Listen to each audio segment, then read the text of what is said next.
নাস্তিকরা মাথা চারা দিতেছে, সেখানে কিন্তু হেফাজত ইসলামের পক্ষ থেকে প্রতিবাদ আসতেছে।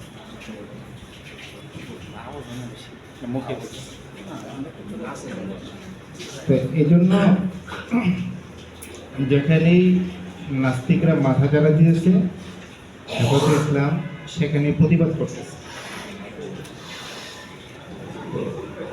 2013 সালের যে হেফাজত ইসলাম আর বর্তমানের যে হেফাজত ইসলাম, এটা কিন্তু এক না।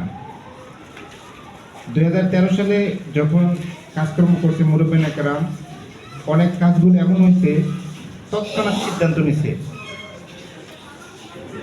আর এখন বর্তমানে হেফাজত ইসলামের যে কাজকর্ম করা হইতেছে অনেক চিন্তা ভাবনা করে এবং সুদূর প্রসারে পরিকল্পনা নিয়ে কাজকর্ম করতেছে, এবং প্রত্যেকটা কাজ এমনভাবে হইতেছে একটা সংগঠন যেভাবে মজবুতভাবে চলে সর্বক্ষেত্রে সিদ্ধান্তগুলো ওইভাবে নেওয়া হইতেছে।